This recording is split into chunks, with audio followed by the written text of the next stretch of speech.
Radio Caroline, the best TV over the seven seas. Yes, this is Radio Caroline, and I should be saying good afternoon, good afternoon, good afternoon.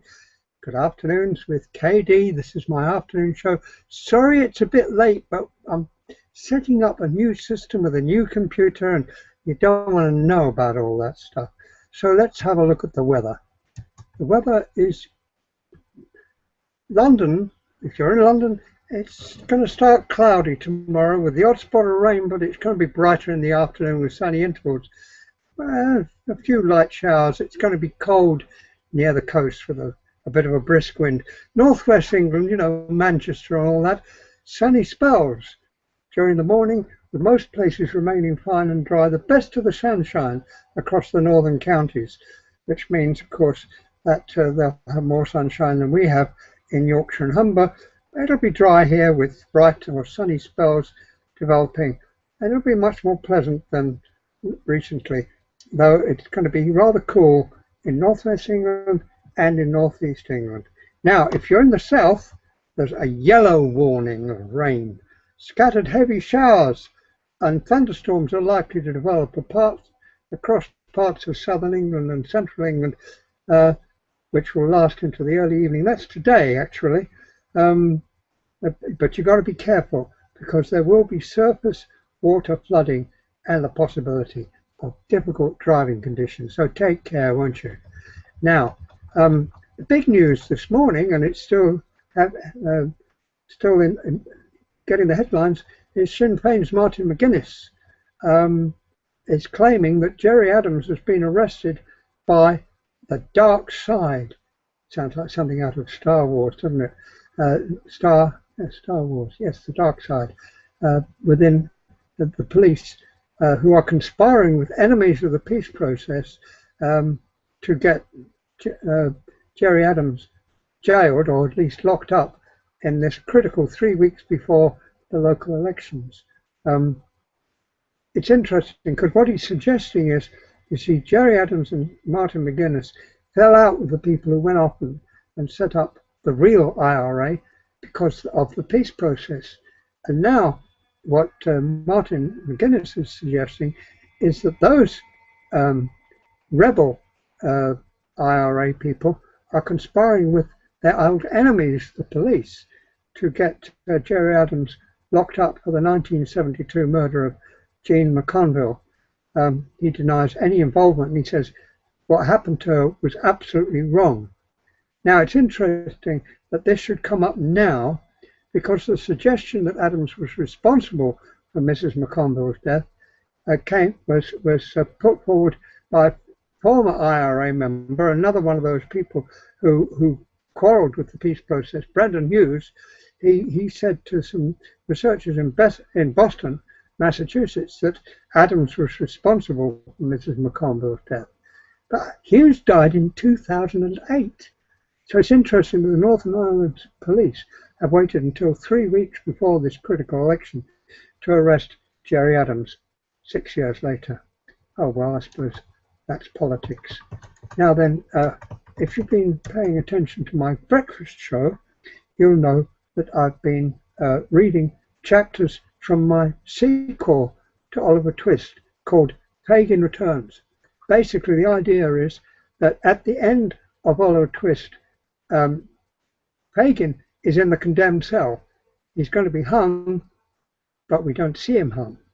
And at the beginning of my story, he actually escaped to the Indies, where he worked his way up and became the owner of a sugar plantation. And he's come back to England to find out two things. Firstly, who was it got him released from prison? He thinks it was Oliver Twist or who knows, and who peached on him. That's the Victorian expression, and he believes that was his half-brother.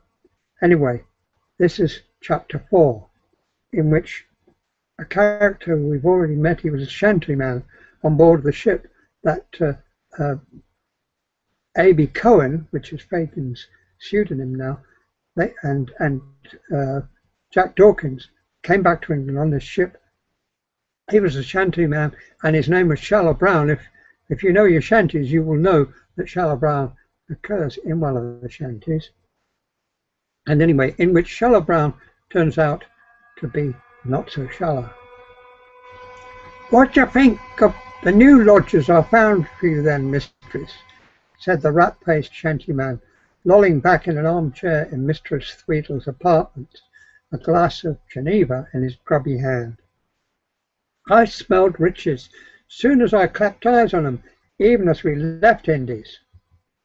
"Riches, riches, rich is as rich does," exclaimed his hostess, "and I ain't partial to heathens in my lodgings. One of them a Jew, and t'other some sort of cannibal." "You say nothing of the third man, mistress." "Well, what's to say? A cut purse, it's clear to me, for all his silks and satins. Rich he may be, but it's how he come by riches, that's the question, isn't it?" "So it's all grist to Grabble's mill, wouldn't you say?" "Yes, I've sent a lad up to Scotland Yard. I see rich pickings for the both of us. We play our cards right, so it wins either way. You gets high pay and lodgers, and we gets the blower's reward." "Blower?" expostulated the woman. "Blower? I'll hear nothing of your thieves' cant in my lodgings, thank you very much. I'm a salaried informant of Her Majesty's Constabulary, and don't you forget it, young man. Doing my small bit for the forces of law and order, ain't I?" And the couple laughed, swallowing great gulps from the gin glasses in their hands. Little did they know that there was a shell-like ear at the keyhole to the apartment, belonging to the fair daughter of the mistress of the house, who had dreams of a totally different order. Next, tomorrow, in which we eavesdrop on the dreams of a kitchen maid. I wonder how it's all going to turn out.